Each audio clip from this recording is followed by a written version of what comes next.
ও মারে যে যাও আবার। হ্যাঁ ভাইজান, আপনার সাথে একটু কথা বলতে পারবো আমি? এই যে আমাদের চামড়া গুদাম রোডটা, তৈলে পেটির যে রোডটা যাচ্ছে, এখন যে যেভাবে জলবদ্ধতা হয়েছে, আসলে কারণটা কি? এটা হচ্ছে যে এখানে পানির যাওয়ার যে রাস্তা, যে নালা, হ্যাঁ, এগুলো পরিষ্কার নাই। আচ্ছা, এগুলো জ্যাম হয়ে আছে। এগুলো সঠিকভাবে রক্ষণাবেক্ষণ না করার কারণে এগুলো জাম হয়ে আছে। এখানে প্রতিবারই বর্ষার সময় এখানে এরকম পানি উঠে যায়। তো আচ্ছা, একটু বর্ষা হলে বর্ষা হলে তা সিটি কর্পোরেশন এটা কোনো পদক্ষেপ নিয়েছেন? না, এখনো পর্যন্ত আমরা এখানে সিটি কর্পোরেশনের কোনো কাজ দেখি নাই। দেখি নাই।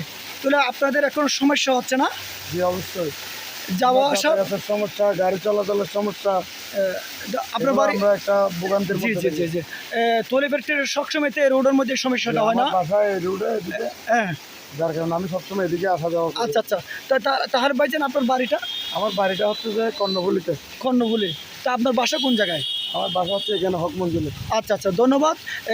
আমি দেখবো, আশা করি এটা আসলে তো যে অবস্থা দেখা যাচ্ছে রোডের যে পরিস্থিতি, দেখেন আপনারা রোডের যে জলবদ্ধ হয়েছে, আসলে আমাদের গাড়ির চালকও অনেক যাচ্ছে, কষ্ট হচ্ছে।